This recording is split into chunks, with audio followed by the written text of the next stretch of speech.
Assalamu alaikum. Let me tell you a true story about a young man named Malik.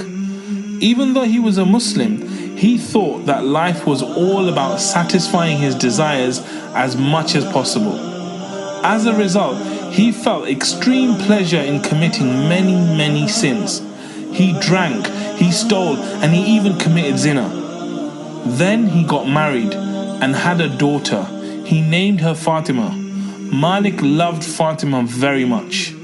As an innocent child, she would sit in his lap, and as Malik was about to sip some wine, she would hit his hand and the glass would go flying away.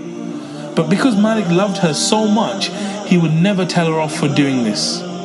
Then one day the unthinkable happened. Little Fatima died.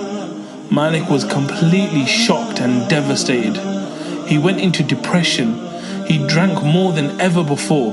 He drank and drank and drank to the point that he would be passed out day and night.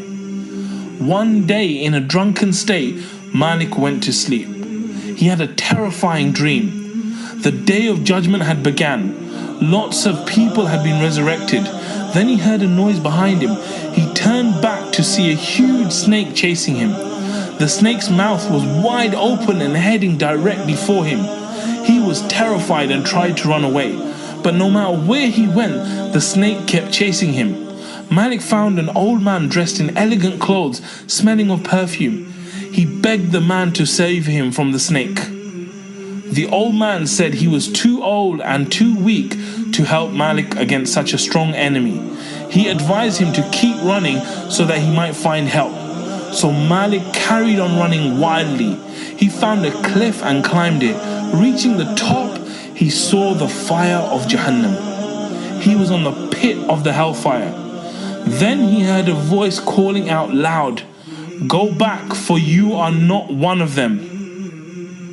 Malik turned around and ran in the opposite direction. The snake kept chasing him, and again he saw the old man.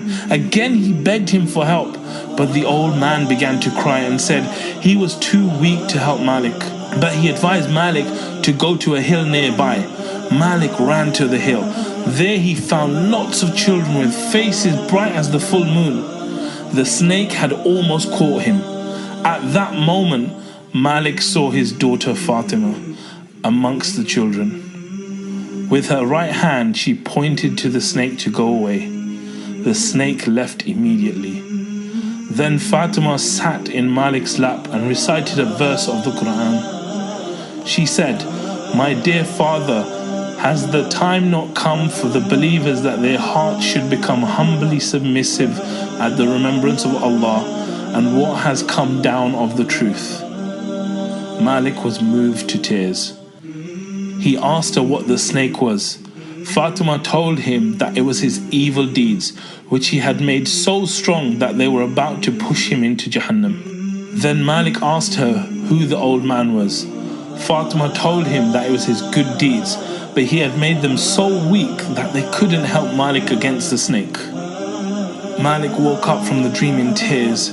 He immediately made wudu and ran to the masjid. During the prayer, the Imam happened to recite the same verse from the Quran. Has the time not come for the believers that their hearts should become humbly submissive at the remembrance of Allah and what has come down of the truth? Malik thought, it is time. He felt massive regret for his past sins and repented to Allah. That day was the start of Malik's new life. This was the story of Malik ibn Dinar. May Allah have mercy on him. He became an Imam of Hadith and is now known as one of the most righteous successors of the Sahaba. In the middle of the night, he would go to the center of town and shout out, "Oh people, wake up to the remembrance of your Lord. Wake up to success." When he did this, people would think he was crazy. But he did this because he knew that ultimate success lies with Allah. He completely transformed from a person who committed every sin under the sun to one of the most pious worshippers in history. He went from being a person who was literally on the brink of hellfire to someone who will enter Jannah inshallah.